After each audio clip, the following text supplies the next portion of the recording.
farmacéutico es uno de los lobbies más influyentes del mundo. 应对挑战，利行力量，破解。 Конечно, должны работать кооперативно. Las tienen demasiado poder. Avecina una gran guerra entre la realidad virtual y la realidad aumentada.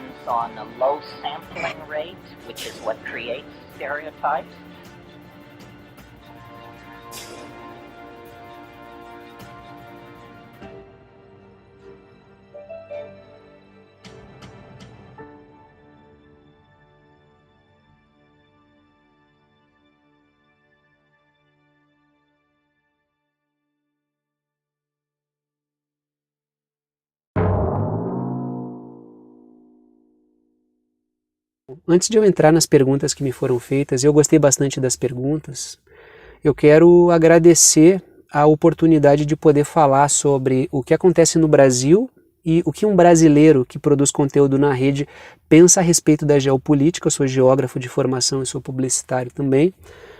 Eu estou fazendo um trabalho na rede há mais ou menos 1 ano e meio. As perguntas que me foram colocadas aqui, elas cortam todos os temas que eu discuto, né? Então eu vou tentar condensar aqui o que eu vou falar com vocês em alguns minutos, em 1 hora, 1 hora e pouquinho, não sei quanto vai dar, tô começando agora a responder, então eu não bolo o script, né? Vou discutindo conforme eu vou falando sobre as perguntas que me foram colocadas, mas é um desafio responder um trabalho de 1 ano e meio que eu estou fazendo na rede, que é o canal que eu tenho, A Verdade Concreta, nesse tempo da nossa conversa. É um desafio, mas é um desafio estimulante, não no sentido assim, eu vejo um desafio e não quero aceitar o desafio. Eu acho um desafio interessante, até porque as perguntas que me foram colocadas versam sobre o Brasil e sobre o que está acontecendo no mundo. E no meu canal eu falo sobre questões que estão acontecendo no Brasil e questões que estão acontecendo no mundo, falo um pouco sobre política e geopolítica, e a oportunidade de poder conversar, falar para pessoas que não são pessoas de língua portuguesa, poder falar para pessoas de língua espanhola, para mim é uma grande oportunidade, e por isso eu preciso deixar o meu sincero agradecimento pelo convite para poder responder essas perguntas. As perguntas também são bem estimulantes, são perguntas que, sabe aquelas perguntas que tu quer responder, assim, são perguntas bem interessantes que foram colocadas, embora eu vá ter que promover alguns cortes para a gente poder discutir isso de uma maneira resumida. Não posso fazer aqui um vídeo de 1 ano e meio para poder colocar todas as ideias que eu trouxe no canal, mas eu vou tentar condensar essa discussão para a gente poder esclarecer os pontos que me foram colocados nesse convite aqui para fazer esse bate-bola, essa entrevista aqui, que eu achei bem interessante esse formato, e quero agradecer pela compreensão também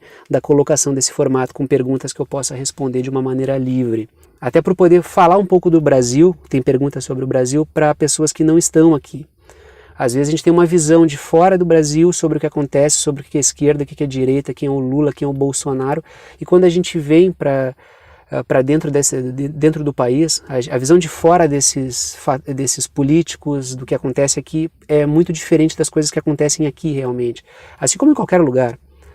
É sempre interessante tu ouvir a pessoa do país falar sobre o que acontece, porque abre uma série de perspectivas. Eu acho que a internet é interessante justamente por causa disso. A primeira pergunta que me foi colocada, eu peguei o cerne da pergunta, tá? Eu peguei o núcleo da pergunta, o filé da pergunta para a gente poder conversar. Mas a primeira pergunta foi a seguinte: existem globalistas de direita e de esquerda, assim como existem soberanistas de direita e de esquerda. A pergunta que me foi colocada, né, estou resumindo a pergunta, é se faz sentido falar de esquerda e direita ainda hoje. Isso é um desafio, na verdade. Responder isso é um grande desafio, porque essa coisa de esquerda e direita sempre foi um problema. Tu vai pegar leituras, por exemplo, como o Lenin, aquela coisa do esquerdismo, a doença infantil do comunismo. O Lenin já tinha vários problemas com a esquerda comunista naquele momento, né, que tinha um comportamento amalucado, um comportamento que não levava em consideração as condições concretas da luta política, que tinha uma visão romântica, uma visão que ele dizia muitas vezes pequeno burguesa, e que atrapalhava a luta política. Ele pensava assim: esse pessoal pensa que o mundo funciona de um jeito, mas não é do jeito que eles funcionam. Seria ótimo se a coisa fosse assim, mas ela não é. Então, pensando que estão sendo mais revolucionários do que os revolucionários mais pé no chão, eles não são nada revolucionários. Na verdade, eles jogam a favor do sistema. E vocês podem perceber que isso existe até hoje. Essa pergunta é interessante por quê? Porque no meu canal, embora eu seja um cara de esquerda, eu me apresento como uma pessoa de esquerda, eu sou bem honesto quanto a quem acompanha o canal, uma parte considerável das pessoas que acompanham o meu canal são de direita. Muitas pessoas são de direita. Elas dizem, cara, eu sou de direita e eu acho que tu não é de esquerda. Elas inclusive falam, não, tu não é de esquerda, tu é de direita, só que tu não percebeu ainda. Claro, tem uma porrada de gente, acho que a maioria é de esquerda, mas eu vou dizer que a coisa é praticamente meio a meio. E essa pergunta do se faz sentido continuar falando de esquerda, muitos camaradas me colocam lá nos comentários do canal, assim, não faz sentido continuar falando de esquerda, por que tu usa o termo esquerda ainda? Por que usar o termo direita? Porque essa percepção de que existem globalistas de esquerda e de direita, e existem soberanistas de esquerda e de direita, ou pessoas que estão buscando soberania pela esquerda e pela direita, é algo que eu sempre discuto nas análises que eu faço.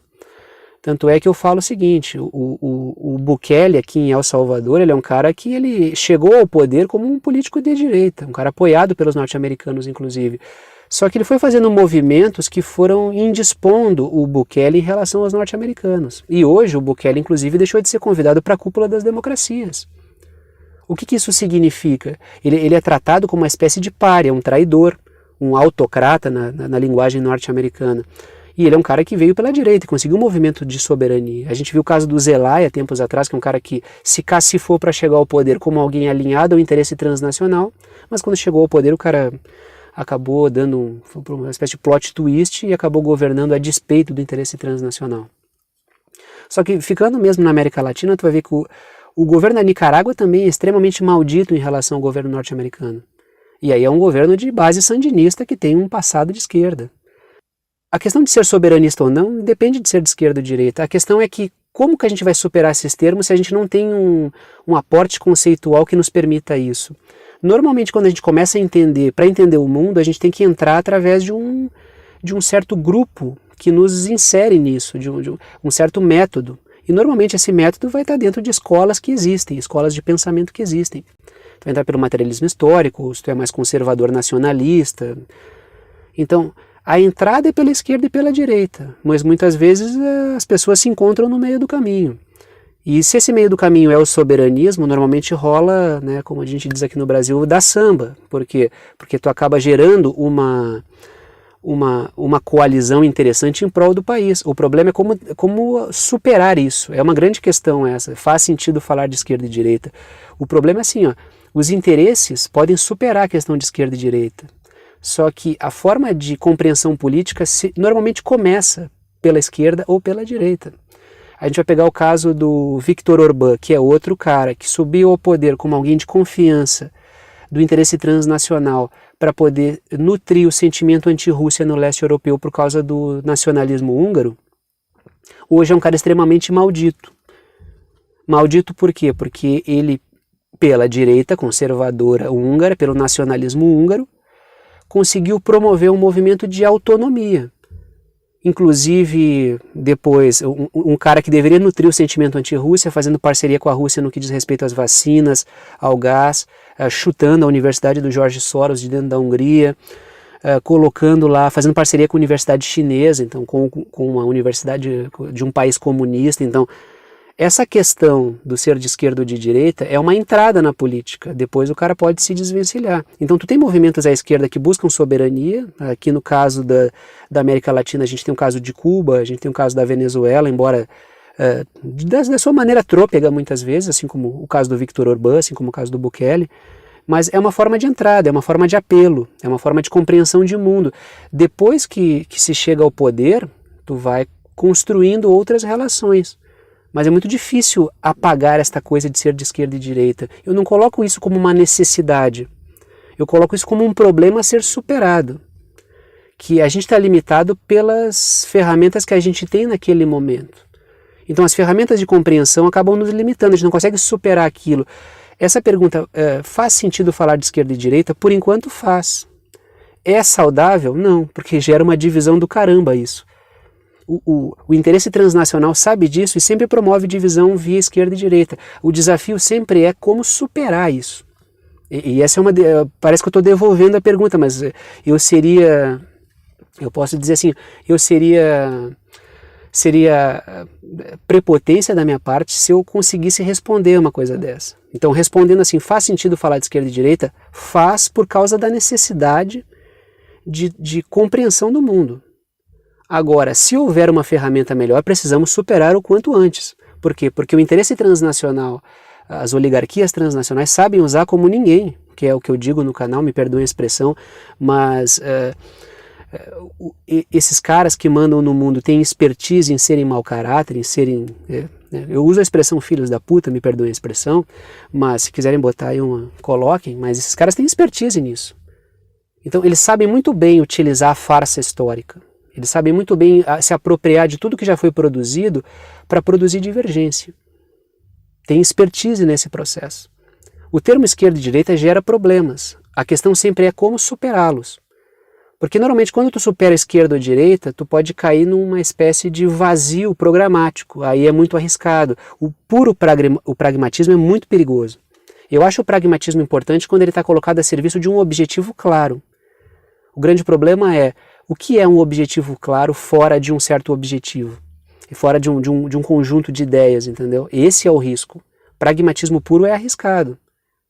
Então tem que se estabelecer uma meta, e normalmente as metas estão dentro da esquerda ou dentro da direita, isso é muito complicado. Então é mais ou menos por aí que eu entendo essa coisa de... Faz sentido usar o termo esquerda? Faz por uma carência que nós temos, falar de esquerda e direita. Estamos limitados pelo conhecimento que nós atingimos, até o corpo conceitual que nós temos. Dificilmente a gente vai fugir disso. Mas... se tu me pergunta, é necessário superar isso? Eu respondo, com certeza é necessário superar isso. É preciso que a gente fale mais sobre soberanismo, fale mais sobre força popular democrática, sobre luta anti-imperialista, luta anti-liberal, que é o meu canal, um canal anti-liberal e anti-imperialista.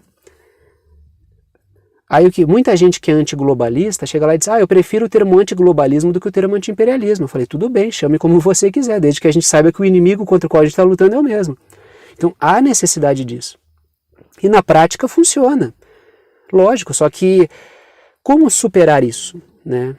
A gente está limitado por isso. A gente está construindo esse acervo, então é muito complicado de superar esse momento, entendeu? Então, por enquanto, eu acho mais honesto dizer, eu sou um cara oriundo da esquerda, mas que dialoga abertamente com quem é de direita, mas é soberanista. Tanto é que eu faço elogios ao Viktor Orbán, faço elogios muitas vezes ao Narendra Modi, pontualmente faço elogios ao Erdogan. Quando a Polônia bate de frente com a União Europeia, elogio a Polônia, embora tenha divergências ideológicas com o governo polonês. Por quê? Porque quando toca a questão da luta contra o globalismo ou a luta contra o imperialismo, eu acho fundamental frisar isso. Frisar de que há um pacote de luta comum. A questão é como superar isso, entendeu? Como superar essa coisa, eu sou de esquerda ou eu sou de direita, porque o sistema usa bem isso. Então, a minha compreensão sobre esse tema é esse. Agora eu vou passar para a segunda pergunta.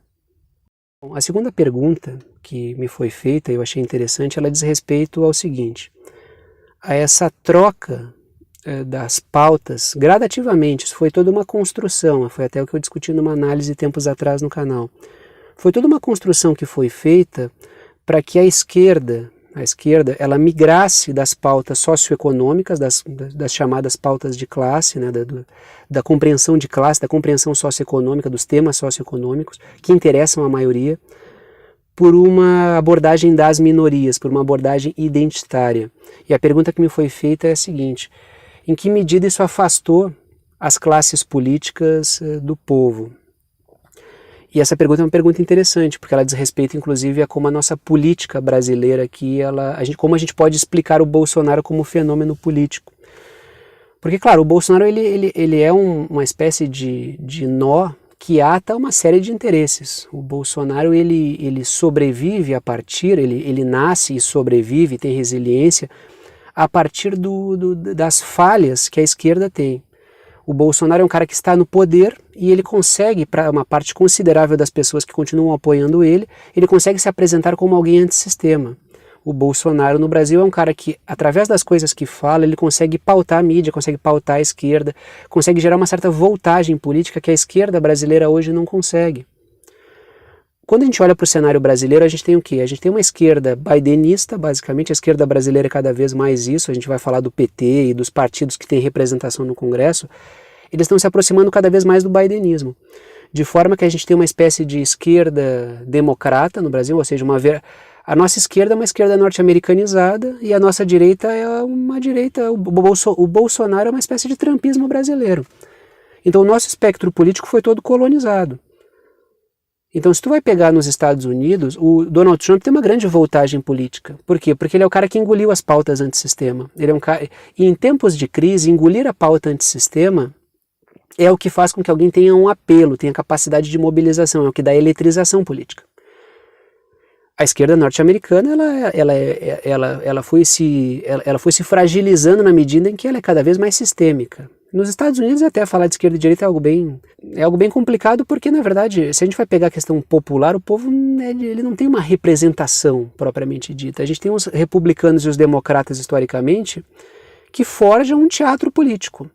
O Donald Trump, ele acabou fazendo o quê? Ele acabou escrachando esse processo, ele acabou demonstrando que esse processo é realmente uma fraude. Não porque o Trump seja um revolucionário, um homem do povo, né? O Trump ele é um empresário, é um dos magnatas norte-americanos que tem as suas convicções e acabou fazendo uma política diferente de alocação de dinheiro por causa dos princípios que ele tinha e da base que ele deu sustentação. Só que o Trump é como se ele tivesse humilhado o regime político norte-americano, a farsa política norte-americana, e o Bolsonaro fez isso um pouco no Brasil. E isso se deve muito à ausência de um movimento mais antissistema. Isso se deve a espaços deixados pela esquerda política. Porque a esquerda caminhou para o sistema, enquanto a direita conservadora ela foi caminhando gradativamente para se apropriar das pautas antissistema. E isso é uma coisa muito grave. O Donald Trump nos Estados Unidos, ele conseguiu um feito interessante, que foi colocar os Bush, que são uma dinastia, não vou chamar de dinastia, mas uma oligarquia republicana, junto com os Obama, que é uma oligarquia democrata, para apoiar o Joe Biden, junto com os Clinton. Então o Trump ele não era apoiado majoritariamente mesmo dentro do seu partido. O que significa o quê? Que o Trump ele se tornou perigoso não por ele, mas na medida em que ele pode ensejar algo mais profundo. Por quê? Porque ele foi uma espécie assim, ó, este cara, ele verbaliza questões que incomodam o povo, mas ele não é realmente antissistema. Foi isso que as oligarquias pensaram quando bancaram a posse do Trump. Só que com o passar do tempo, o Trump foi se transformando numa espécie de areia na engrenagem, porque ele era barulhento, ruidoso, gerava problema. Aí o trumpismo fosse configurando num movimento bastante orgânico, inclusive, descentralizado, mas muito orgânico, como é o bolsonarismo no Brasil. E aí esses mesmos grupos que levaram ele ao poder pensaram, mas esse cara vai dar problema. Não por ele, mas pelo ensejo que ele pode causar. O bolsonarismo no Brasil é algo parecido. Tu tem uma grande energia política no bolsonarismo aqui no Brasil. Há uma carga política muito forte. E essa carga política se baseia sobretudo nas pautas antissistema do Bolsonaro. A questão de armamento do povo, o Bolsonaro fala muito sobre arma, o povo com arma é povo livre, isso aí é uma máxima do Lenin, entendeu? Para ter uma ideia de como o Lenin defendia isso no período da Revolução Russa, que o povo armado é um povo livre. Então ele tem voltagem. O Bolsonaro questiona o nosso péssimo sistema eleitoral. O nosso sistema eleitoral é muito ruim historicamente. O Brasil é uma república oligárquica. É uma república de pactos por cima, de conchavos por cima. É um país onde o povo não lavou a sua roupa suja, historicamente. Então, é um país que sempre que está em vias de ter uma explosão, uma lavação de roupa suja, há um acordo de cúpula política e se empurra com a barriga para depois. Então, tu elogiar o sistema eleitoral brasileiro, que sempre foi ruim, agora ele é ruim, mas ele é ruim com um fetiche tecnológico, porque o Brasil tem as urnas eletrônicas e não tem nenhum tipo de auditoria física do processo. Acho que só tem o Brasil e mais 2 países que são bem pequenos que usam o processo puramente eletrônico, onde é um processo tecnocrático. Por que tecnocrático? Porque tu exige que o povo seja especialista em programação para que ele possa entender como funciona uma urna eletrônica.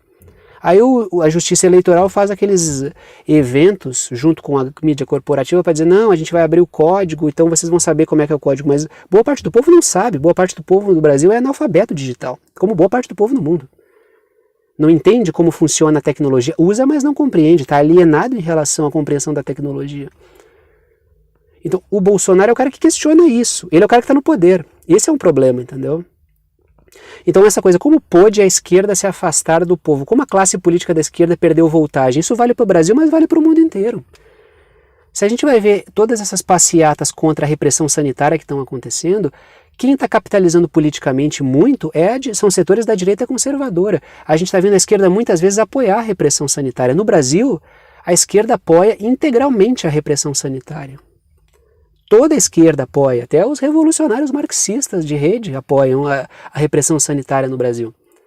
Então a esquerda ela foi se perdendo com a pauta identitária, sim, são setores que se perderam nisso. Alguns setores já reconheceram problemas na agenda identitária, mas não é só isso. Eu acho que a esquerda está limitada por ela não tem coragem de questionar mais o sistema. Ela sequer sabe o que é o sistema. Ela faz uma luta contra uma burguesia abstrata, contra o imperialismo abstrato. Mas aí acontece um caso, a tomada do Talibã no poder, ela não consegue se posicionar sobre isso, ela se posiciona moralmente em defesa das mulheres no Afeganistão, acaba apoiando os Estados Unidos. Ela tem medo de falar sobre o Daniel Ortega na Nicarágua, sobre a importância do sandinismo ainda na Nicarágua. Então é uma esquerda constrangida e covarde. Então a coisa é, ela tem o identitarismo nesse processo? Tem, mas tem toda uma covardia de questionar o regime.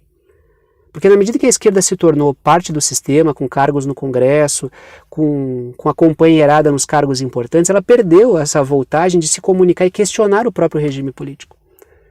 Então o regime político entra em degradação. Por quê? Porque ele depende de um cara que se diz antissistema, mas não é, que é o caso do Bolsonaro, que é um antissistema de brinquedo, ele é um falso antissistema, ou o grupo da esquerda que é oposição, mas é sistema, ela é oposição ao Bolsonaro, mas não questiona o regime político. Então a gente está num momento de apatia política, onde ou o Bolsonaro gera fatos no Brasil, ou não há fato político no Brasil, porque a esquerda é incapaz de gerá-los porque ela não questiona o regime. Em tempos de crise econômica, global, como que a gente está vivendo, a vida do povo se deteriora e o povo não vai defender um sistema que não lhe gera uma vida boa. Então, bater no sistema é uma saída. Politiza as pessoas, eletriza as pessoas, mas a esquerda não faz isso. O fato do identitarismo, lutar por liberdades abstratas, por direitos civis abstratos, que ninguém dá bola muitas vezes, só minorias acadêmicas, faz parte do processo. Mas outra parte do processo é o fato da própria esquerda ter perdido o contato, o vínculo com o questionamento do regime político. Como a gente vê no caso da França, os coletes amarelos fazendo. O povo francês não está nem pela esquerda nem pela direita. O povo francês majoritariamente não está indo às urnas votar. Os coletes amarelos são produto de uma sociedade que não quer mais saber do seu regime político, que questiona todo o seu regime político, que diz isso que daí não presta, não quero nem esquerda nem direita nisso aí. Aqui no caso brasileiro é parecido. O povo vai votar, o cara da esquerda vai votar porque não gosta do Bolsonaro, e o outro lado vai votar porque não gosta do Lula. Mas ninguém vai encantado em votar. Até porque o próprio Bolsonaro retirou a voltagem da sua política para poder concorrer, para o sistema poder aceitá-lo. Então essa coisa assim, por que a esquerda se afastou a classe política de esquerda se afastou das camadas populares? Tem a questão do identitarismo, a questão da falta de diálogo com pautas que preocupam realmente o povo, o preço das coisas, a própria corrupção do sistema como um todo, né, aquela corrupção histórica, mas também pelo fato de ela ser covarde e não questionar o regime. Então o identitarismo tem um papel nisso, né? O identitarismo tem um papel gigante dentro desse processo, mas a coisa é bem mais ampla e bem mais grave, inclusive. Então a pergunta foi boa, acho que eu fugi um pouco, mas eu toquei no cerne de algumas coisas importantes do porquê que a esquerda se afastou muito, a classe política de esquerda acabou se afastando muito do povo. É a percepção que eu tenho sobre isso, lógico. A terceira pergunta, ela é a mais difícil que eu achei que me foi colocada aqui. Não pelo conteúdo dela, mas porque ela exige, eu vou fazer uma resposta rápida, mas é de um trabalho que eu tenho desenvolvido durante meses no canal, responder essa terceira pergunta, que é a seguinte: como se deu o uso da pandemia e dos lockdowns sistemáticos para promover uma reformatação da economia, que é o que se chama de Great Reset. O Great Reset, como eu sempre digo no canal, mas muito embora a nossa esquerda brasileira chame isso de teoria da conspiração, tu não encontra no Brasil praticamente ninguém de esquerda falando sobre Great Reset. diz que é teoria da conspiração, que isso não existe, que emana de setores amalucados da sociedade, emana do fascismo, inclusive. A esquerda está numas de dizer que tudo é fascismo, tudo com o qual ela não concorda é fascismo. A gente vê isso na pandemia, né? O cara que questiona a repressão sanitária é chamado de antivax, neonazi e coisas desse tipo. O Great Reset é um termo utilizado pelo próprio Klaus Schwab, é um termo utilizado pelo Fórum Econômico Mundial, que é o que eu sempre digo. Se o Fórum Econômico Mundial, que consegue reunir no encontro os maiores oligarcas e as maiores lideranças de países do mundo, não tem força, quem tem? Essa é a grande pergunta. Quem teria força se esses caras não tiverem? Esses caras têm força, têm muita força, que são os grandes magnatas do mundo. E essa agenda do Great Reset, ela foi disparada à sombra da pandemia. A pandemia é uma espécie de cortina de fumaça ou de tapume de obra. Sabe quando tem uma obra, os caras fazem aqueles tapumes de madeira para ninguém ver a obra que está acontecendo? A obra que está acontecendo lá dentro, que a gente não consegue ver porque tem esses tapumes aí da pandemia, que é o medo, o pânico, todas as notícias que aparecem sobre a pandemia, medo da morte, imagens de cova aberta, gente sendo entubada ao vivo, velório com caixão fechado, todo esse pânico que se gerou em torno da pandemia, ela impede que a gente veja que o mundo está sendo reformatado durante a pandemia e com o uso de ferramentas que são ditas que são ferramentas para combater a pandemia. E uma das ferramentas principais é o próprio lockdown. A obra que está acontecendo lá dentro, esse mundo resetado, este mundo reiniciado, que nós teremos no pós-pandemia, supondo que a pandemia vai embora, ou que nós não vamos entrar numa nova pandemia, porque tem novos vírus chegando, sempre novos medos aparecendo. Esse mundo que nós teremos no pós-pandemia, que é uma coisa que eu sempre digo, nós não voltamos mais para o mundo que nós deixamos em 2019, nunca mais aquele mundo vai voltar. Eu sei que filosoficamente a pessoa não se banha duas vezes no mesmo rio, mas falando em termos concretos, em termos estruturais, esse mundo que existia antes de 2019 está sendo implodido. Ele já foi. Se a gente tentar voltar para a vida, aquele mundo já não existe mais direito. Não está mais lá. É como se se a gente acabasse com a pandemia hoje, se a mídia permitisse, se os oligarcas permitissem, se os institutos de pesquisa permitissem, entre aspas, a gente voltaria para a obra e tiraria os tapumes sem a obra estar pronta, mas a gente veria que se é um desmanche de casa para construir uma nova casa, a casa antiga já não está mais lá, ela já foi destruída. A questão é não deixar as pessoas voltarem e pegarem a casa destruída. Mas o que vocês fizeram enquanto eu estava olhando para o outro lado, eu não estava vendo essa obra? O mundo que os caras estão construindo para o pós-pandemia é um mundo muito mais monopolista e de vigilância e controle total.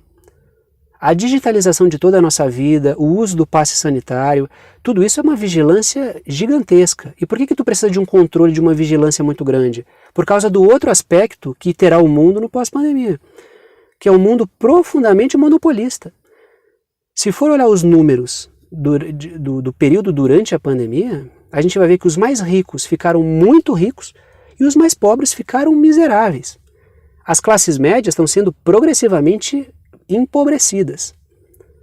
Então, no mundo de abismo socioeconômico, só com muito controle e vigilância. Isso está acelerando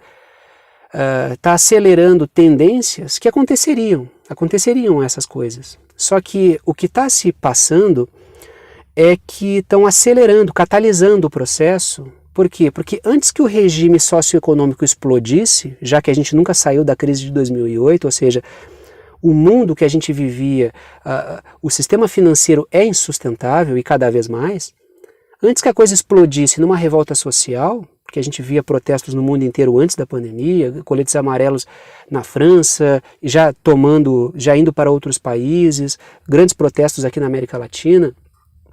Antes que essa coisa toda explodisse, os caras resolveram eles próprios implodir e tentar reconstruir uma nova ordem mais controlada.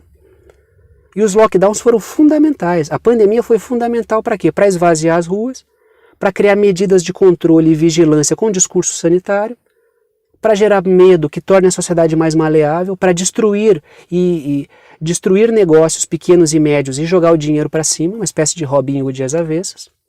Os números apontam que cerca de 5 trilhões de dólares foram destruídos em pequenos e médios negócios. Enquanto isso, tu vai ver, os mais ricos ficaram ricos numa proporção maior. Enquanto as classes médias e trabalhadoras não têm dinheiro para botar combustível para ir até a esquina, os ricaços estão fazendo viagem para o espaço sideral, com discurso ambiental.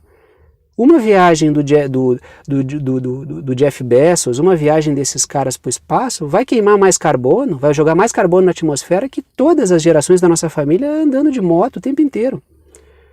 Então é uma grande hipocrisia, todo esse mundo sanitário, ambiental, tudo isso é uma grande fachada para uma realidade horrorosa que está sendo construída. O papel dos lockdowns nesse processo como um todo é que ele é fundamental para quê? Para destruir os setores pequenos e médios.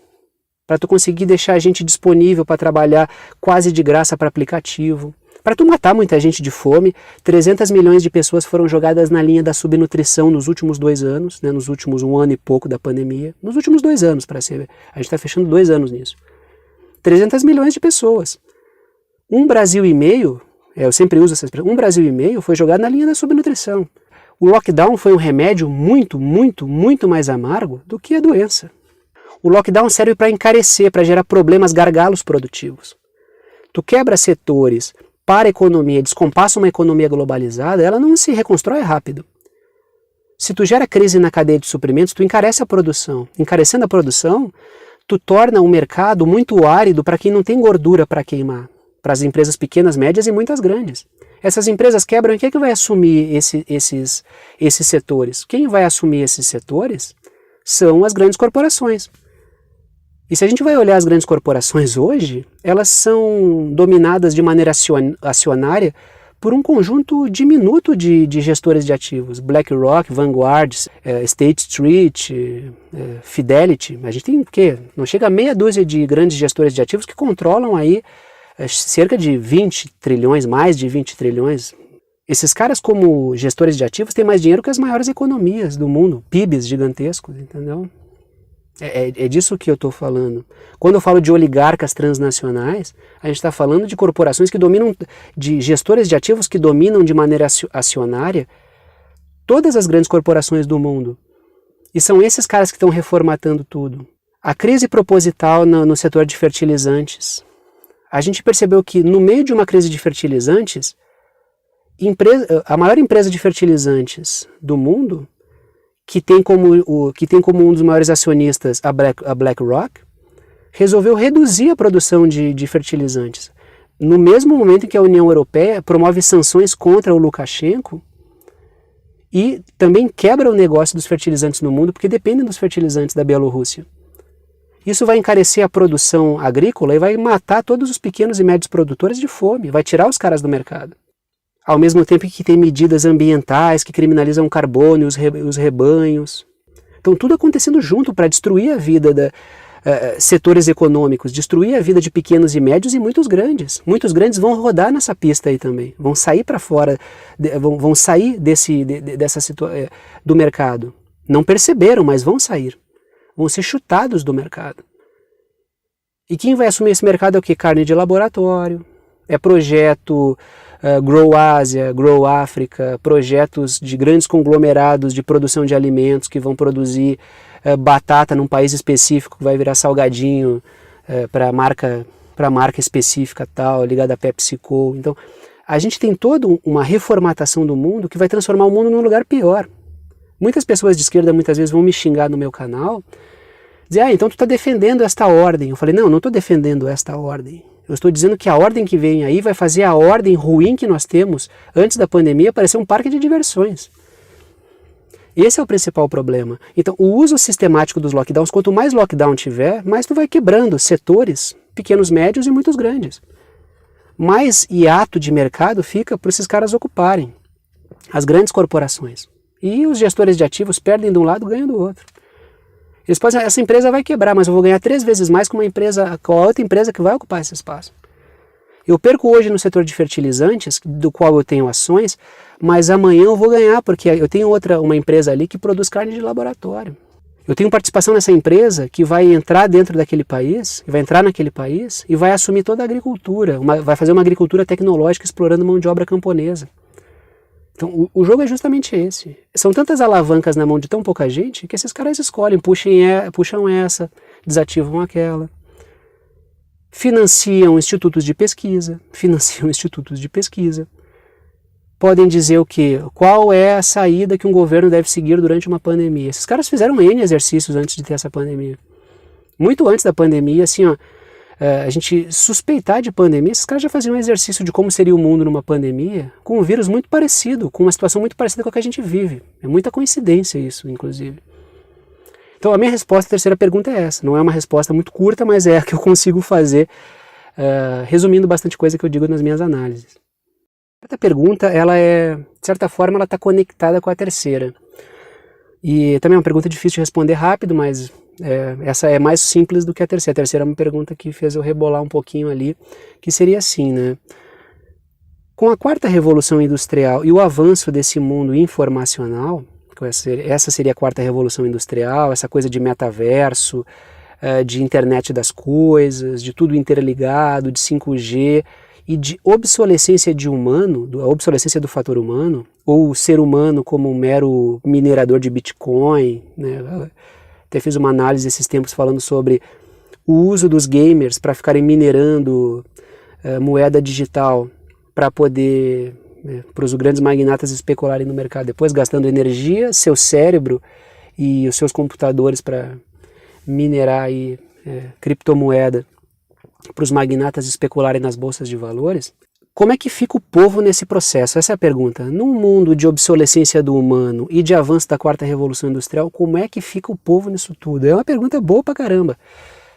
Como é que fica o povo nisso, né? Uma parte do povo já está perecendo durante a própria pandemia. Basta ver a quantidade de overdose, suicídios, pessoas que estão morrendo de fome. O número de pessoas que morreram de fome cresceu muito. 300 milhões de pessoas jogadas para a linha da subnutrição, muitas dessas vão morrer. Então tem um processo em marcha. Tem um processo em marcha de obsolescência do humano e de substituição do humano como algo necessário para a vida, para o humano como um auxiliar do processo, né? O ser humano ele sempre foi, de certa forma, nos últimos tempos, nos tempos da modernidade, um auxiliar de um processo que acontece. Só que o nível de obsolescência do humano no mundo que vem aí, ele é gigantesco. Para nós é inimaginável. Eu sempre falei que me parece, quando eu vejo as coisas que me oferecem, parece uma grande distorção do que eu imaginava do futuro. Se falava do futuro uma espécie de aquele desenho Jetsons, tudo organizado, bonito e tal, mas os caras fizeram uma distopia apocalíptica com isso. Um mundo de gente subnutrida, de gente trabalhando escravizada para aplicativo. O mundo dos Jetsons me parece um mundo onde as pessoas controlam as máquinas, não o contrário. O que os caras estão legando para nós é uma espécie de Matrix. Só que tu não vai poder matar as pessoas em grande quantidade rápido. É justamente por isso que tu precisa do controle e da vigilância. O que fazer com o humano em tempos de obsolescência do humano? Controlar e vigiá-lo. Hackear a sua cabeça para que ele não incomode. Teve documento da OTAN tempos atrás, falei disso no canal inclusive. Teve a questão, aquele documento sobre guerra cognitiva da OTAN. O que fazer em tempos de obsolescência do humano? Hackear a cabeça dos humanos e controlá-los completamente. Por que levar 1 bilhão de celulares e de internet para pessoas na África? O que quer dizer aquele projeto do Facebook, que os caras estão construindo uma baita de uma infraestrutura para botar um celular na mão de cada africano? Aquilo ali é controle e vigilância, não tem nada a ver com inclusão. Tu vai ler na página do Fórum Econômico Mundial, tu só vê falar inclusão, inclusão digital, inclusão do pobre, inclusão do negro, da mulher, do transexual. O termo é inclusão. O que importa para eles é a palavra inclusão. Essa inclusão é uma inclusão forçada. Se vocês pararem para observar direitinho, o isolamento social, toda essa vida que está sendo digitalizada, nos forçou a sermos incluídos no mundo digital que muitos de nós nem queríamos estar. Então, a inclusão, não sei se é o termo correto. Parece o termo correto é enclausuramento. As pessoas estão sendo enclausuradas dentro da rede, que é o próprio metaverso, confusão entre o físico, o virtual. O metaverso não vai ser aquela coisa linda de todo mundo com óculos, entrando quando quer na internet para fazer as coisas. Vai ser todo mundo preso dentro disso. Eu conversando com outra pessoa à distância, eu não estou conversando com a pessoa de perto, eu estou levando a pessoa para perto, não. Estou conversando com alguém, na verdade, estou tendo uma conversa à distância que está dentro de um servidor nos Estados Unidos ou na China, que o valha. Então, esse é o mundo que nos espera. E como é que tu controla as pessoas? Mantendo as pessoas controladas pela rede, sabendo onde elas vão, o cara tem que entrar num lugar, tem que passar o QR Code do passe sanitário, então tu sabe onde as pessoas vão, onde elas não vão. Se as pessoas incomodarem muito, como todas elas estão com suas contas digitais, tu deleta a pessoa não vive mais. Não pode pagar pela internet, se o cara dá um delete num sujeito, acaba com a vida da pessoa. Desde o início desses QR Codes que estão aparecendo, aqui no Brasil eu fui um dos primeiros a falar sobre isso, desde o ano passado eu tenho dito, esse QR Code vai dar problema. Por quê? Porque tu não pode fazer com que a liberdade de uma pessoa dependa de um QR Code. Porque se esse QR Code der problema, a tua liberdade está associada a ele. E se esses erros não forem erros, né? Olha, aquele cara ali, ele é crítico do sistema, ele é oposição ao sistema. Vamos fazer dar mais erro no QR Code dele, tu acaba com a vida da pessoa. Não pode pegar ônibus, não pode ter vida coletiva. A vida coletiva está sendo destroçada. Pensando no caso brasileiro, os caras estão patrolando o carnaval, réveillon público, que é o momento que as pessoas têm para viver coletivamente, conversar umas com as outras, dividir o espaço público. Por quê? Agora só podem festas privadas. O Brasil está caminhando para isso. Cancelar todos os réveillons, queimas de fogos de artifício na praia públicos, para o povo que trabalhou o ano inteiro. Cancelando o carnaval, que é uma festa tradicionalíssima do Brasil. E só pode ter festa privada. Por quê? Porque é só quem pode permitir a entrada com o QR Code. Não tem como controlar no meio público.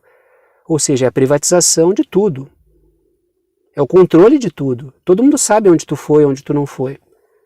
E outra coisa, a criação que o próprio Fórum Econômico pede, que muitos setores neoliberais os caras eram neoliberais aqui no Brasil. Tem o caso de gente que até poucos anos atrás dizia que o salário mínimo no Brasil, que é uma mixaria, que é baixíssimo, o salário mínimo era muito alto no Brasil. Tinha que baixar o salário mínimo. Esses mesmos caras que tu volta aí 5 anos diziam isso, hoje estão dizendo que tem que ter auxílio social para as pessoas. O que é o auxílio social? É um pote de ração. É um potinho de ração que tu larga na porta do indivíduo para ele não morrer. E que esse cara só vai conseguir ganhar esse pote de ração se ele se comportar, se ele tomar 10 mil doses de vacina, se ele for nos lugares adequados, se ele se comportar de um certo modo na rede. Por quê? Porque senão ele não ganha a verba do governo, porque é um sistema que garante que o cara ganhe ou não. É a transformação do dinheiro em crédito social. Isso já existe na Índia, já existe na China. Não é nenhuma complicação fazer uma coisa dessa.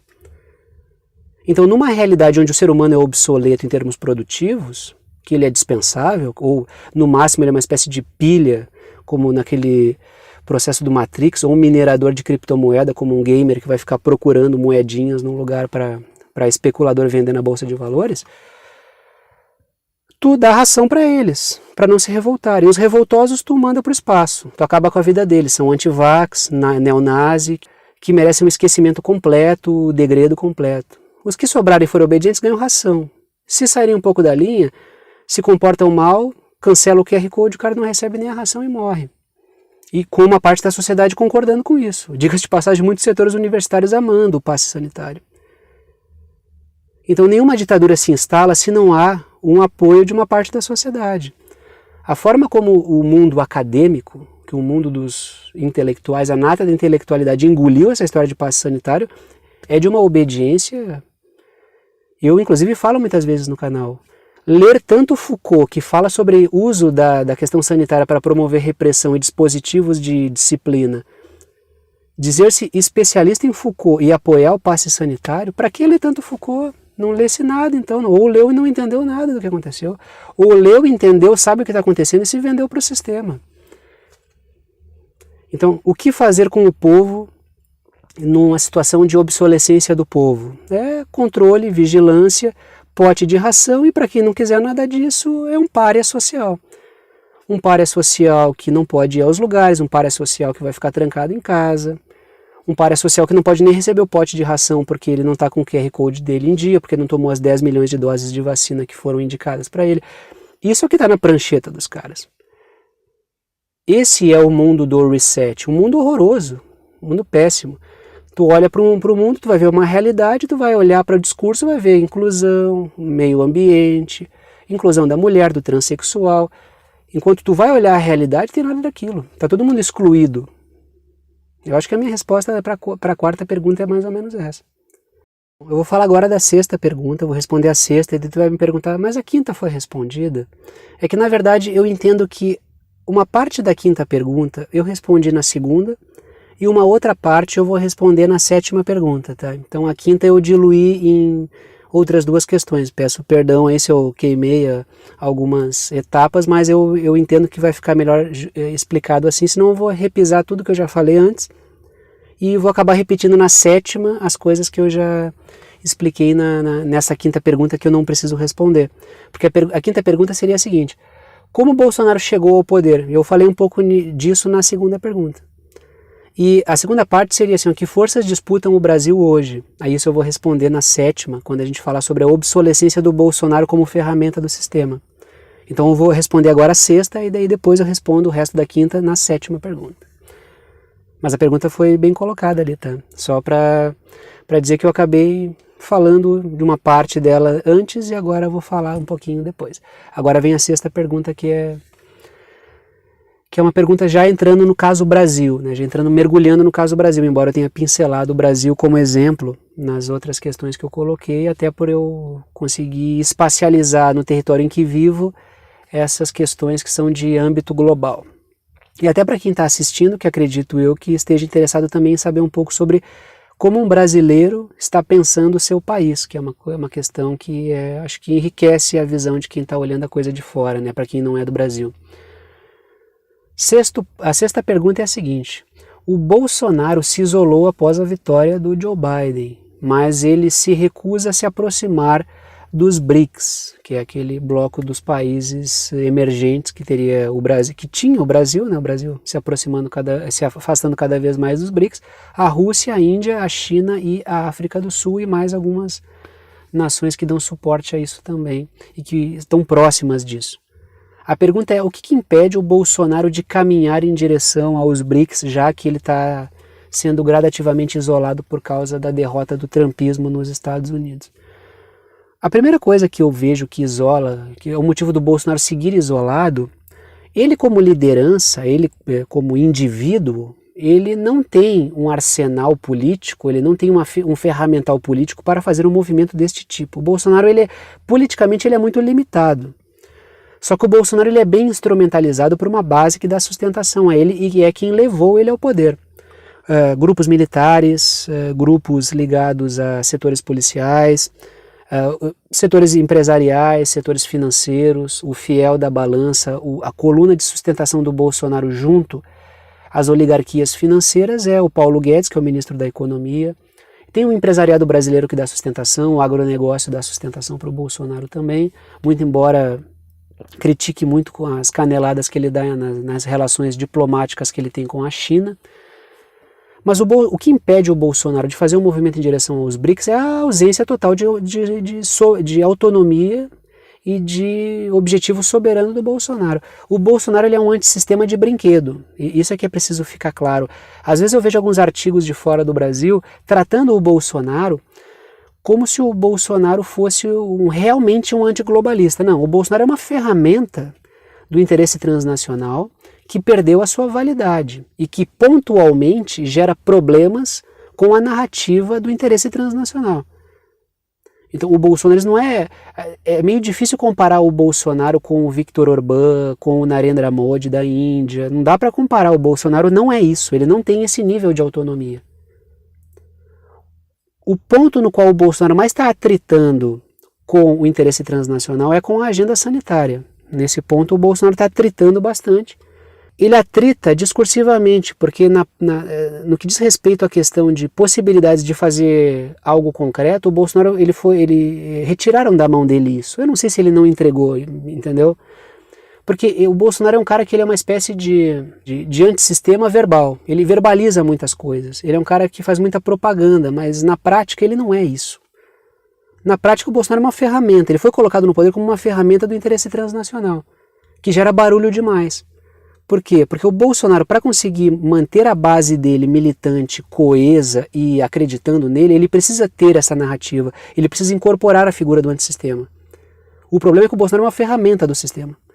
Então, quanto mais o Bolsonaro faz discursos para agradar a sua base, que é uma base realmente que muita gente da base bolsonarista quer o melhor para o Brasil, embora não entenda que está acreditando num cara que não vai dar vazão para aquilo, que é uma liderança que não vai levar a lugar nenhum. quanto mais ele faz apelo para manter sua base, que é o que mantém ele no poder, para continuar fazendo o desmonte do Brasil, o Bolsonaro desmontou o Brasil. O Bolsonaro é um cara que, ele em parceria com o liberalismo atroz do Paulo Guedes, que é o ministro da Economia, ele é um cara que desmontou a soberania econômica nacional e desmontou a nossa soberania e o nosso controle sobre os nossos recursos. Energia elétrica foi privatizada no Brasil. O nosso setor elétrico foi mais privatizado do que já era. A nossa água e o saneamento foram privatizados, o setor do gás foi privatizado, a nossa capacidade de refino de petróleo vem sendo destruída desde o período da Dilma Rousseff. Continua no Temer, que foi o vice da Dilma que assumiu quando ela sofreu o impeachment, e continuou com o Bolsonaro. Então a plataforma é a mesma. Essa coisa que o Bolsonaro vende para fora de discurso antiglobalista, isso fica só no discurso. Tanto é que eu fiz uma análise tempos atrás falando sobre o Elon Musk oferecer o seu projeto Starlink para monitorar, entre aspas, a nossa Amazônia. Teve bolsonarista que disse que não pode falar isso, não pode criticar. Ou seja, que tipo de antiglobalista é esse que defende o Elon Musk ficar monitorando a nossa Amazônia? Para mim isso não é antiglobalista. Para mim isso é um falso antiglobalista. Que governo antiglobalista é esse, como o do Bolsonaro, que fecha um acordo com os norte-americanos para uma parceria onde a Fundação Gates vai dar pitaco na nossa agricultura? Isso não é antiglobalismo. Então, o antiglobalismo do Bolsonaro, ele é um antiglobalismo de fachada, de mentira. Porque o Bolsonaro precisa desse discurso para arrebanhar a sua base. Só que quanto mais ele faz esse apelo, mais ele se queima com as oligarquias que não querem mais isso. Então, o Bolsonaro é um cara que ele gerou uma contradição entre o seu discurso e o seu papel. E as oligarquias estão num ponto em que não sabem mais se o Bolsonaro não está confundindo o seu papel com o seu discurso. E já perceberam que ele gera muito ruído, muito barulho, ele gera muito problema. Ele deixa as vísceras muito expostas. Então ele se tornou um problema. Assim como o Trump nos Estados Unidos se tornou um problema com o passar do tempo. Os ventos viraram num dado momento e o Trump, que era um cara que usava das redes como seu diário presidencial, que era o Twitter, foi banido do Twitter. Ou seja, os ventos viraram no meio do processo. Não sei se foi quando o Biden sentou e se tornou o homem da BlackRock, mas em algum momento a coisa mudou. O caso do Bolsonaro é a mesma coisa. Os ventos viraram e o Bolsonaro acabou ficando de fora. Só que não dá para achar que o Bolsonaro vai sair disso e vai se tornar um soberanista. Eu acho muito pouco provável. Eu, como brasileiro, como pessoa que está vivendo aqui dentro, que sabe de onde o Bolsonaro veio, tudo o que ele disse e para onde ele vai. Eu acho pouquíssimo provável que a gente espere do Bolsonaro um gesto soberanista. Ainda que a gente perceba, ainda que eu perceba, e todo mundo perceba, que o Bolsonaro está em vias de ser sacrificado no altar da opinião pública internacional, talvez no Tribunal de Haia. Se o Bolsonaro for para o Tribunal de Haia por causa de qualquer questão ligada à Amazônia, isso vai servir de ensejo para o interesse transnacional roubar a nossa Amazônia. Porque vai passar a impressão de que o povo brasileiro não sabe escolher um líder que cuide da Amazônia por causa da questão climática. Então, pessoas como eu, que são oposição ao Bolsonaro, vão se ver numa certa situação de saia justa, porque eu vou ter que defender o Bolsonaro no Tribunal de Haia sendo um cara que sabe que o Bolsonaro não é saída para o meu país. Só que os interesses que estão açoitando o Bolsonaro são muito piores que o dele, são muito piores que esses. Tanto é que quando teve a conversa dias atrás, eu falei disso há mais tempo, há uns 2 meses atrás, quando essa notícia foi veiculada ou foi ventilada a possibilidade do Bolsonaro conversar com Vladimir Putin, eu falei que se o Bolsonaro sentasse diante do Putin, não para também sentar assim e se tornar subalterno ao Putin, mas extrair da divergência entre Estados Unidos e Rússia vantagens para o Brasil, buscar soberania, que é justamente isso, buscar o melhor para o meu país, para o meu povo, eu apoiaria ele, sem sombra de dúvidas. Só que isso é muito difícil de acontecer. Não dá, esperar isso do Bolsonaro é como esperar, eu até falei naquele momento, que é esperar que uma vaca saia voando. É muito difícil que isso aconteça. Nada no governo Bolsonaro até agora aponta para isso. O Bolsonaro ele é lastreado sobre militares que não são protecionistas ou nacionalistas, são figuras que, embora estejam no mundo militar e vendo uma ideia de defesa do Brasil, estão profundamente ligadas aos interesses transnacionais. O bolsonarismo ele é um nacionalismo liberal, que é uma impossibilidade completa. É um nacionalismo oco, um conservadorismo liberal e um conservadorismo oco. O liberalismo ele apodrece tudo que ele toca. Não à toa, o conservadorismo liberal é podre. Por quê? Porque é um liberalismo de fachada, corroído pelo interesse liberal. Assim como a esquerda liberal é podre, apodrecido. O identitarismo é um esquerdismo liberal, um esquerdismo apodrecido. Não tem vigor. O liberalismo não tem mais vigor. O vigor que tinha nas suas revoluções liberais, quando lutou contra a nobreza e trouxe a ordem que nós temos hoje, aí, que é uma ordem que o próprio Marx diz que é uma capacidade revolucionária do capitalismo em transformar. Hoje o liberalismo ele é decrépito. E tudo que tem um viés liberal é decrépito. O Bolsonaro é um antiglobalista liberal, então ele é um antiglobalista de fachada. Ele é contraditório em si próprio. Então o Bolsonaro não se aproxima dos BRICS porque ele não tem ferramental, não tem autonomia e ele não fará isso, porque não é da natureza dele, não é o objetivo dele, não é para isso que ele foi colocado lá. E eu acho que esperar que o Bolsonaro faça um movimento, uma guinada, como aconteceu com o Bukele em El Salvador, como aconteceu com o Viktor Orbán na Hungria, como acontece com o próprio Narendra Modi, que transita bem, faz um bom rebolado ali geopolítico, ele não tem ferramental para isso. O Bolsonaro ele não tem essas ferramentas.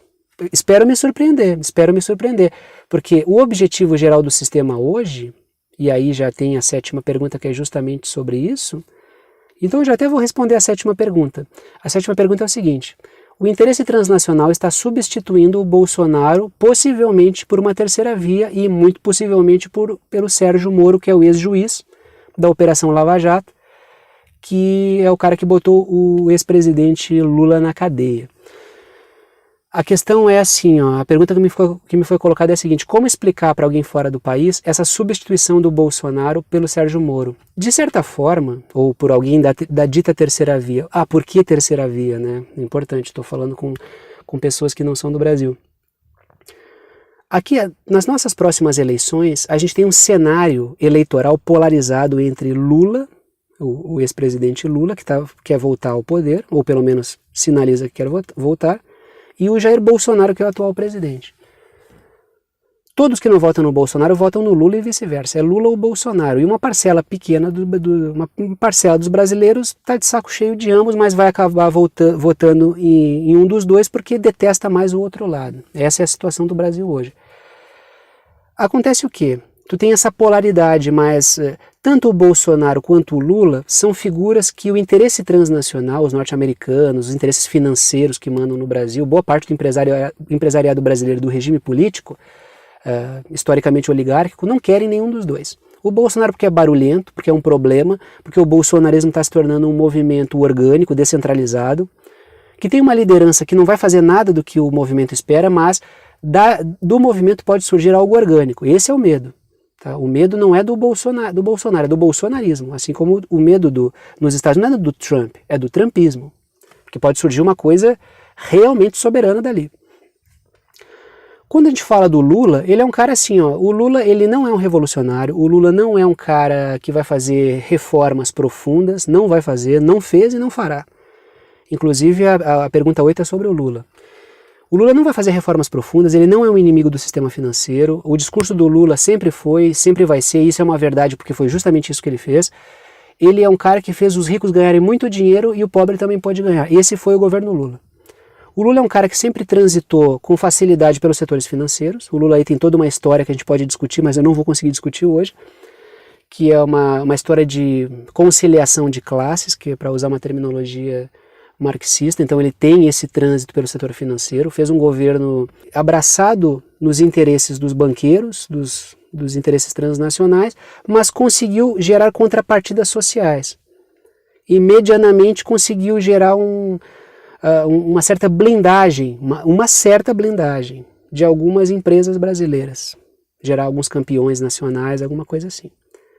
Mas nunca se deve comparar o Lula a reformas profundas, tanto é que o governo do PT foi desmontado numa velocidade enorme pelos governos que vieram depois, o governo do Partido dos Trabalhadores. Sinal de que as reformas não foram profundas. Muitas vezes eu uso uma expressão que aqui no Brasil é a gambiarra. A gambiarra é um improviso, e tu vai montando ali algo muito mal montado de improviso. Então o Lula fez gambiarras sociais, ele fez montagens sociais muito complicadas. muita coisa liberal, como vouchers, né, o nosso sistema público de educação superior. Houve um crescimento do sistema do ensino superior público? Houve. Houve investimento em pesquisa? Houve. Mas houve um crescimento absurdo do sistema do ensino superior privado, baseado num sistema de vouchers disfarçado de algo social, que é o ProUni e esses programas. Que criou no Brasil o maior grupo de ensino superior na Bolsa de Valores do mundo, se não me engano, que é o Grupo Croton. Então, o Lula é um cara que ele acende 3 velas para cima e uma para baixo. Mas o problema é que o interesse transnacional não quer nem essa vela para baixo do Lula. E o Lula está tentando se cacifar para ser esse cara do interesse de novo, do interesse financeiro de novo, com as contrapartidas para o povo de novo. Só que o sistema não quer isso. Primeiro porque o Lula tem medo do que o Lula suba ao poder e não faça exatamente o que o sistema espera, o que eu acho até que o interesse financeiro está supondo demais do Lula. Acho que ele não vai trair o próprio sistema financeiro, mas esses caras não querem dar margem para problema. E tem o Bolsonaro, que é o cara que tem um certo lastro, um lastro social, assim como o Lula, mas é um cara que ele é imprevisível e o bolsonarismo pode dar ensejo para algo maior. Então não se quer Lula nem Bolsonaro. Não se quer o Lula ou o Bolsonaro. Então a questão é o que fazer?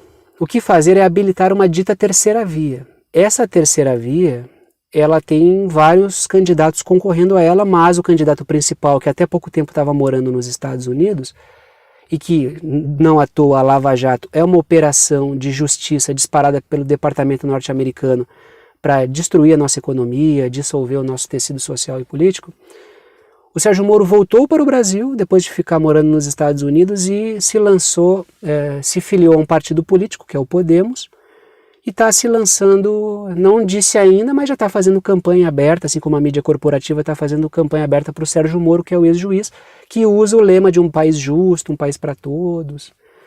Ele diz assim, um país justo para todos. Esse justo seria socialmente, mas também baseado no período que ele viveu na justiça justiceira da Lava Jato. Então, assim, como ferramenta política, o Sérgio Moro é uma espécie de Volodymyr Zelensky brasileiro.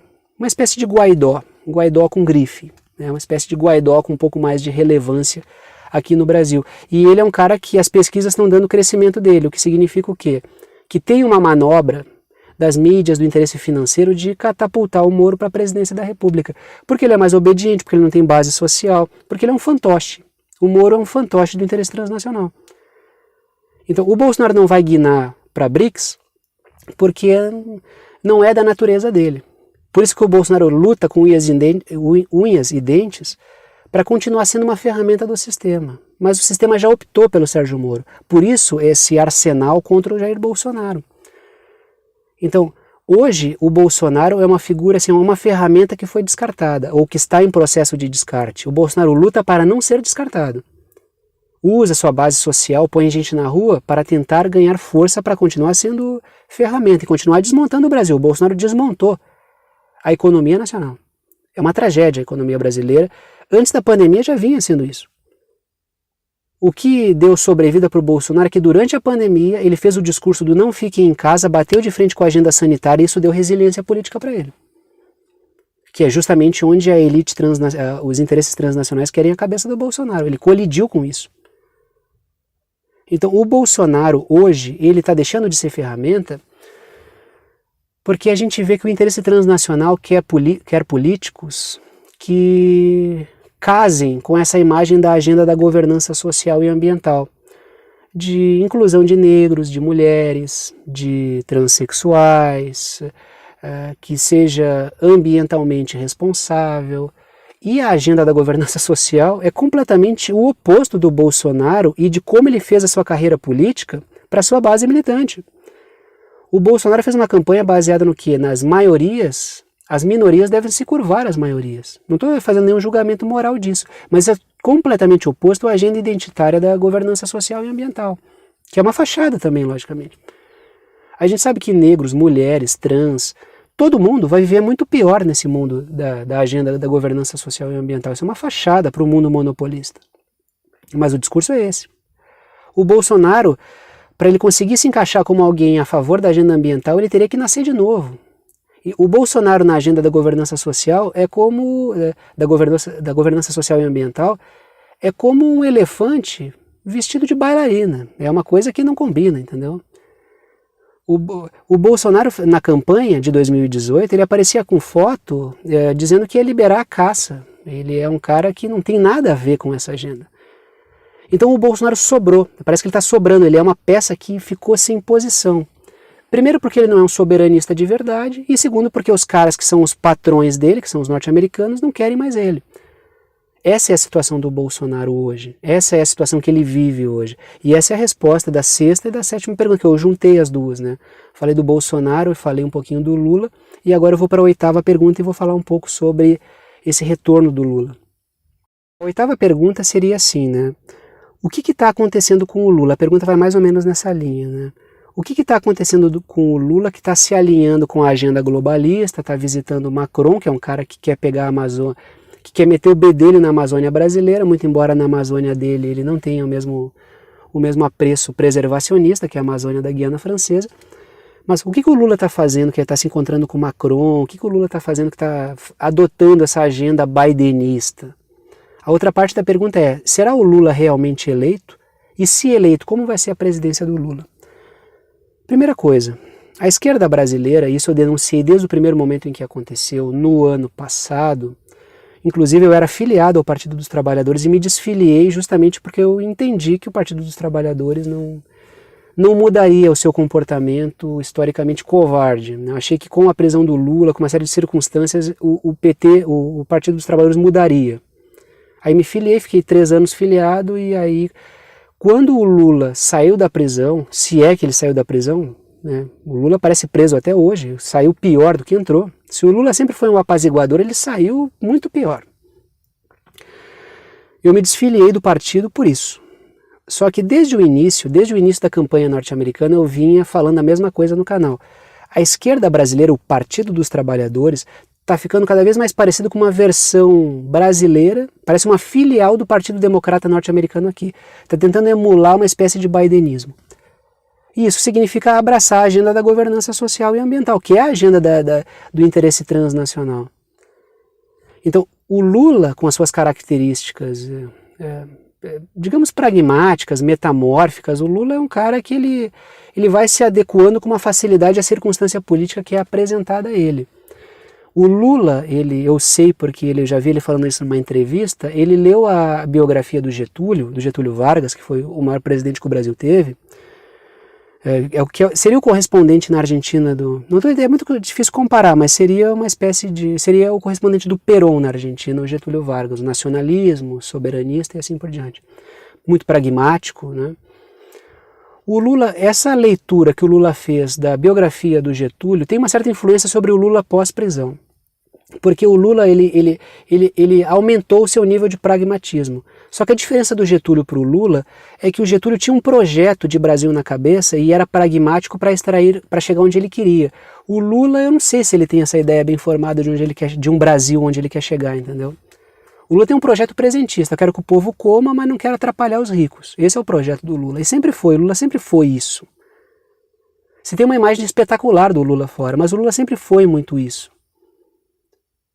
Ele é um cara que o rico ganha 2, o pobre ganha meio, mas o pobre ganha meio, porque normalmente o pobre ganha 1/4 de farelo de pão.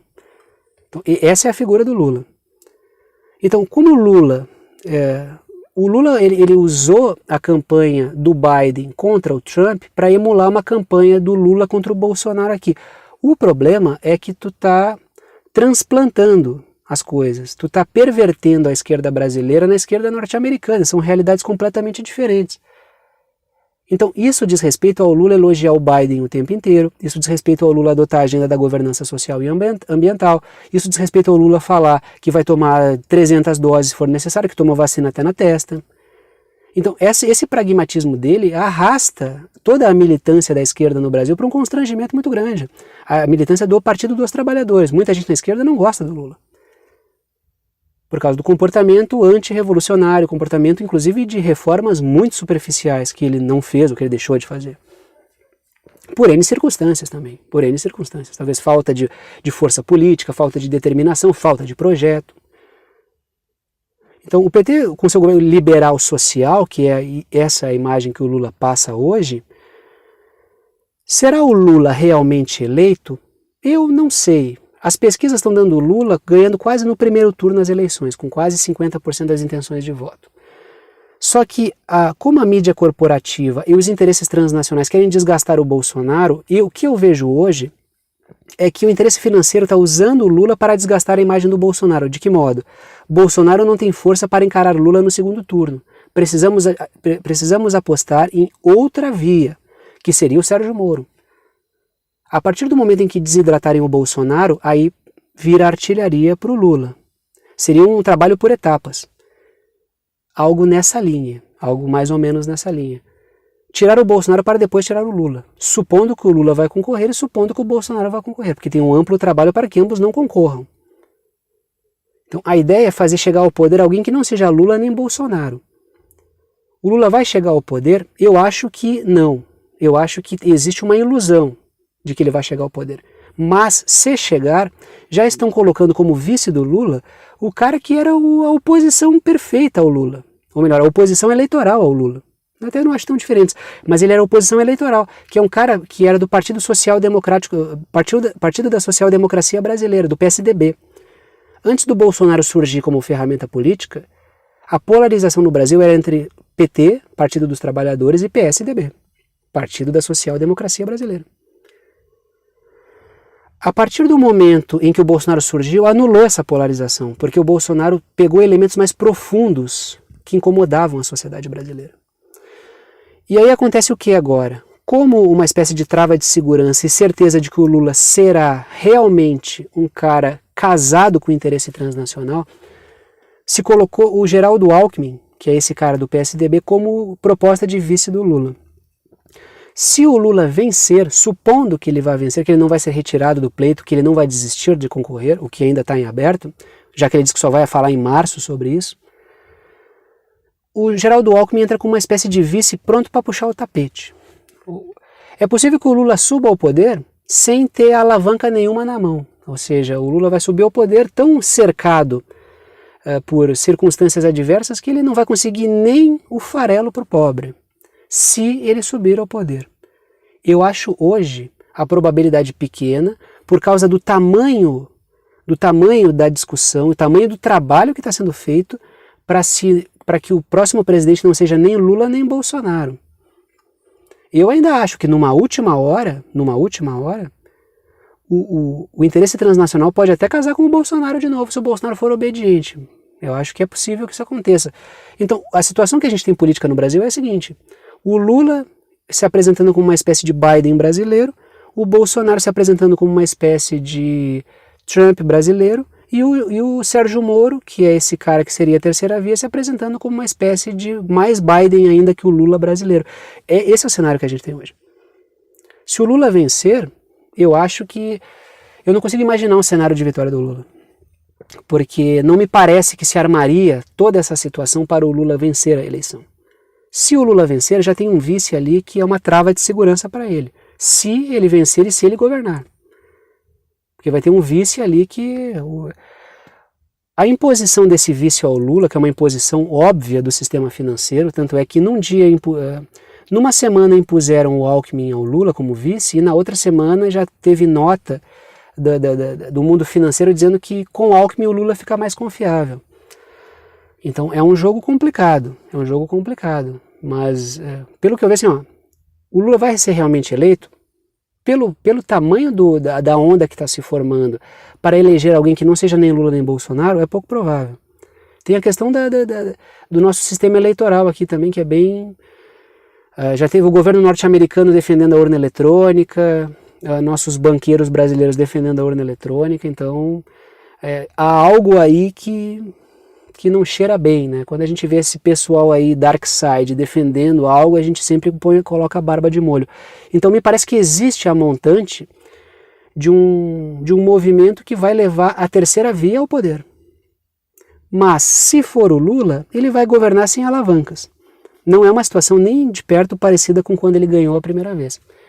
era uma situação de boom das commodities, a China na OMC comprando muita coisa do Brasil, uma realidade de crescimento econômico. Mesmo que tenha passado pela crise de 2008, que já foi no final do governo Lula, é uma realidade completamente diferente da realidade hoje. E hoje a gente tem essa realidade da questão da repressão sanitária, que é um problema colocado. E o Lula já se posicionou abertamente a favor dessa questão ele falou, eu tomo vacina até na testa e quantas forem necessárias, quantas a ciência mandar. Então, pode ser que ele esteja fazendo isso para chegar ao poder e depois fazer outra coisa? Pode, mas eu não sei. Eu não apostaria no Lula chegando ao poder. Porque o tamanho do trabalho para ele não chegar e nem o Bolsonaro chegar é muito grande. Essa é a realidade hoje que a gente tem aqui. Mas se tu for conversar com qualquer brasileiro militante petista, do PT, do Lula, lulista ou um bolsonarista, eles ambos vão te dizer a mesma coisa. Eu tenho certeza que o meu candidato vai ganhar. Essa é a realidade que está dentro dos universos paralelos da cismogênese no Brasil. Mas o trabalho amplo que está sendo tecido é de nem Lula nem Bolsonaro vencer. Inclusive, usar o desgaste das militâncias lulistas e bolsonaristas para jogar eleitorado para a terceira via. Então essa é a realidade que eu vejo hoje. Quero agradecer pelas perguntas, quero agradecer pela oportunidade de falar com pessoas que não são pessoas de língua espanhola, quero agradecer por essa oportunidade, por esse convite, né? Deixo aqui o meu sincero agradecimento e espero que tenha sido produtivo e que eu tenha conseguido me fazer entender. Tchau, tchau para vocês.